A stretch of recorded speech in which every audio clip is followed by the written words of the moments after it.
So we've always pondered intelligence, haven't we? Absolutely. For centuries, it just meant, well, human capability, our brain power. You know, the ability to think, understand, create. But now there's something else sharing the stage. Artificial intelligence. Yeah. It's a huge shift, isn't it? Oh, definitely. Machines are doing things we thought only we could do. And the pace, well, it's really quite breathtaking. Which is exactly why we're doing this deep dive today. We want to unpack the core differences. Between human smarts and AI smarts. Yeah, and see what each really excels at. Plus, we need to look at some of these groundbreaking new things coming out of Google. They're really pushing the boundaries. It could change how we interact with AI down the line. Right, so for this, we've pulled from quite a range of sources. Yeah, research papers, expert analysis, even chatter from, online communities trying to get a rounded picture. Our mission here is really to understand the landscape of intelligence.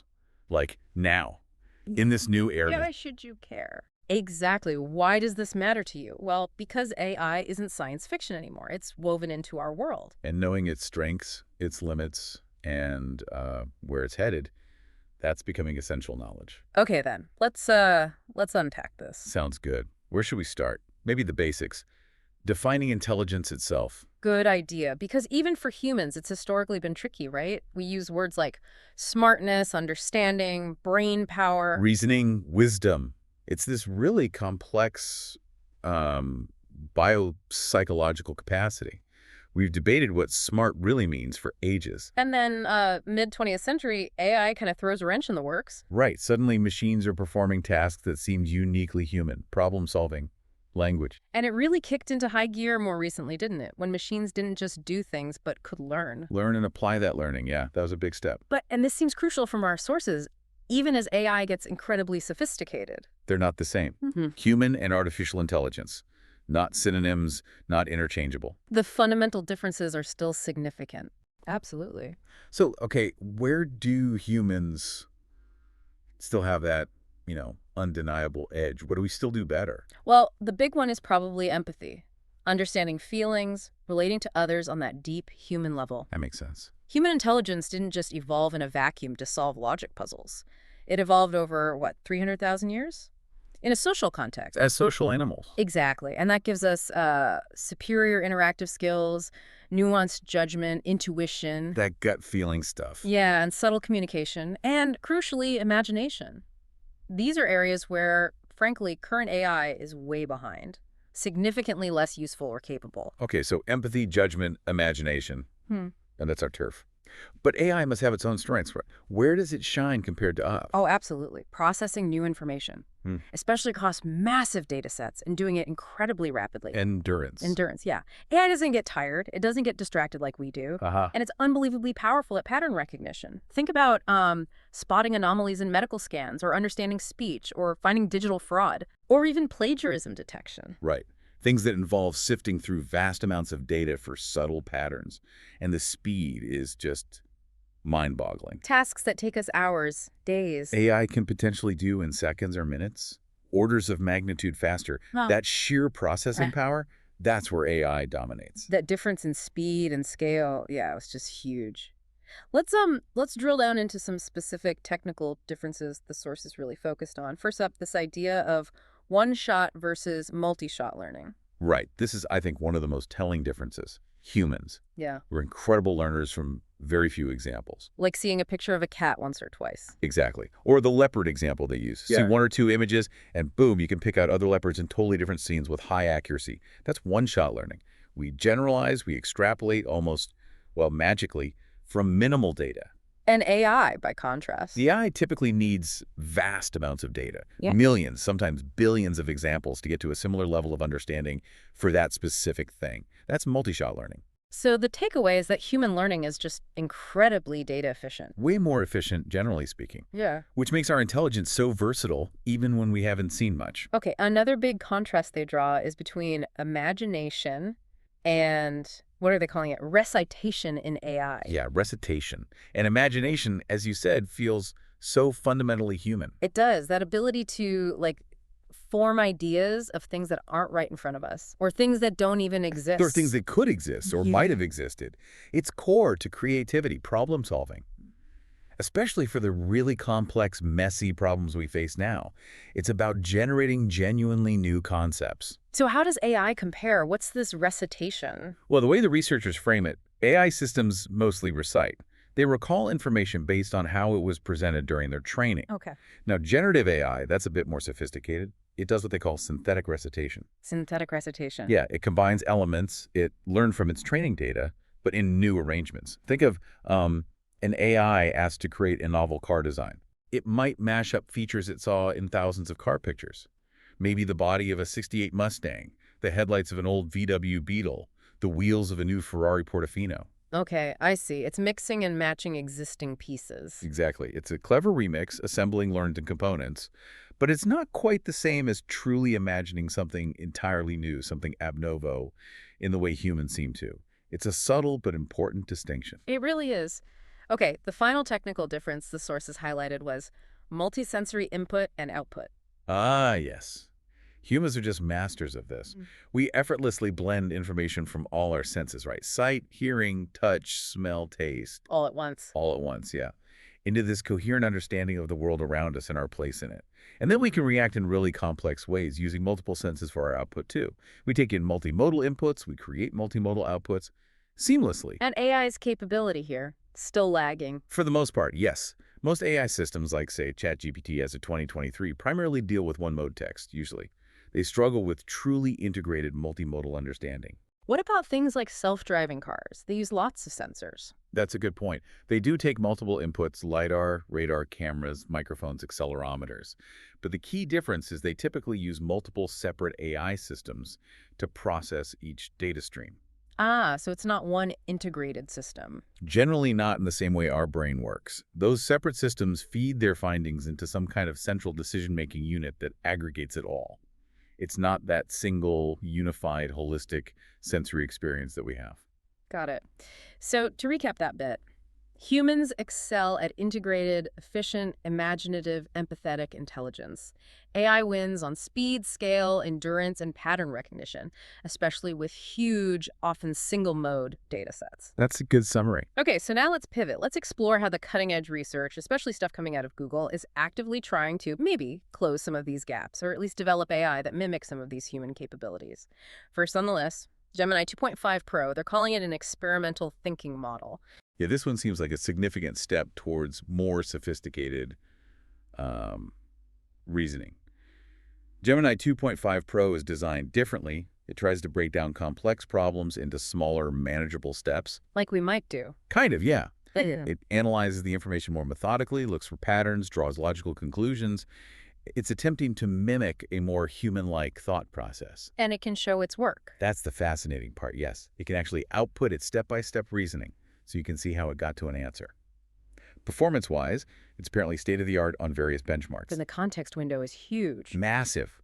1 million tokens currently, with plans for 2 million. That's like holding several full-length books worth of information in its active memory at once. Wow, okay. That context window must enable other things, too, like this deep research with 2.5 Pro. Exactly. That capability feeds right into it. This version is specialized for doing comprehensive research. Well, it can sift through just enormous volumes of information papers, reports, data, identify what's relevant, and then synthesize it all into coherent summaries or reports. I can see how that would be useful. Oh, hugely.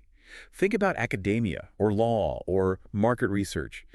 It could save experts countless hours of just gathering information, letting them focus on the higher level analysis and interpretation. Makes sense. Now, they also talked about Gemini Live. This sounds more interactive. It is.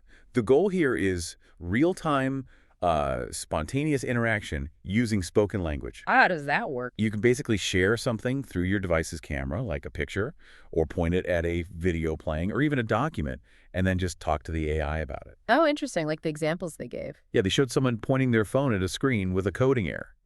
And Gemini Live explained the error verbally, in real time. Did it get it right? Apparently, it made an initial mistake, but then corrected itself during the conversation, which is pretty impressive. That is interesting. Another demo involved holding up an article about the Milky Way, and the AI was immediately ready to discuss it, answer questions, interact naturally about the content. It makes the whole thing feel much more fluid and responsive. And it's not just about understanding input. They're also pushing generation, right? Hmm. Particularly multimodal generation with something called VO3. Right, VO3 is their video generation AI. Yeah. But the really standout feature, according to the sources, is its ability to generate synchronized audio directly from the text prompt, along with the video. Synchronized audio, so not just visuals. Exactly. It's not just creating the movie based on your description. It's also generating natural-sounding dialogue if needed, background music that fits the mood, and specific sound effects. They mentioned things like a car horn, birds chirping, footsteps, all integrated seamlessly with the visuals. Okay, that's a step beyond many models that just focus on the pictures. It seems so, yeah. It aims for a more complete audiovisual creation from a single prompt. So we're seeing these advancements, more sophisticated reasoning, handling way more context, real-time multimodal interaction, integrated audio-visual generation. But the sources also highlighted something potentially even more fundamental, a new architectural development from Google called Titans. Ah, yes, Titans. This one is really interesting because it's designed to tackle some of the core limitations of current AI models, especially the dominant transformer architecture, particularly around memory and handling these extremely long contexts we were just talking about. So what's the big idea behind Titans? How does it work? Well, the most intriguing part, the real innovation, seems to be this novel memory system built right into the model's architecture. You can almost think of it, perhaps crudely, as trying to mimic how our brains manage memory. In what way? It combines a kind of short-term scratchpad, similar to our working memory or the attention mechanism in current AI, with a more persistent, longer-term notebook. A notebook for important stuff from the past. Kind of, yeah. This long-term memory module stores historical information from the interaction. And crucially, it uses a clever mechanism based on something called surprise or gradients to prioritize storing information that's unexpected or particularly important. Like how we tend to remember unusual events better. Exactly. It tries to mimic that salience. And it also includes mechanisms for adaptive SMO, letting less important information decay or fade over time. Again, much like our own memory seems to work, to avoid getting overloaded. So this memory isn't just looking things up externally, like retrieval augmented generation or RAG. That's the key distinction being made. RI pulls in external documents. This Titan's memory system is described as an internal integrated part of the model architecture itself. There's also mention of a persistent memory for task-specific knowledge that might stick around longer than the immediate scratchpad, but maybe not as long as the long-term module. Okay, so why is this internal memory system considered such a potential breakthrough? What are the benefits they're claiming? Well, scalability is a huge one. The architecture is specifically designed to handle context windows that are potentially larger than 2 million tokens while maintaining accuracy. 2 million, that's enormous. It really is. And they've shown results on specific tests designed to probe this, like the needle in a haystack benchmark, where the AI has to find one tiny specific fact hidden within that massive amount of text. That's a significant leap beyond previous limits. What else? Performance. Efficiency. They're reporting strong performance across various tasks, not just the long context ones, language modeling, time series forecasting, things like that. And it's also designed with efficiency in mind, potentially allowing for faster processing or inference, especially when dealing with these very long contexts compared to standard transformers. And dynamic adaptation, being able to learn on the fly. That's another key claim. The system is designed to potentially absorb and process new information on the fly during inference, meaning while it's actually running and interacting, not just during its initial training. This could allow models to become more up-to-date much faster. Okay, this learning on the fly brings up a really interesting debate that we saw reflected in the sources, especially in online discussions. Does this Titans architecture enable true continual learning, like the biological neuroplasticity in our brains, where connections actually rewire and adapt throughout life? It's a fantastic question. And yeah, there are definitely differing interpretations based on the research paper Google released. What's the optimistic view? Some commenters are really excited. They see this sophisticated memory system, especially the surprise-based retention and the potential for dynamic adaptation during inference, as a major step. Maybe not full neuroplasticity, but getting closer. They talk about it enabling adaptation in real time, maybe even behaving a bit like a self-altering system, learning during the task itself, sometimes called search time learning. Some see it as a hop, skip, and a jump from AGI. Okay, that's the optimistic take. What's the more cautious or skeptical perspective?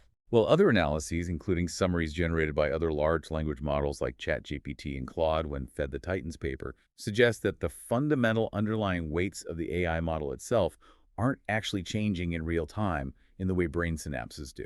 Ah, so the core programming isn't rewriting itself. That's the interpretation. The learning and the adaptation seem to be happening primarily within that specialized neural memory module.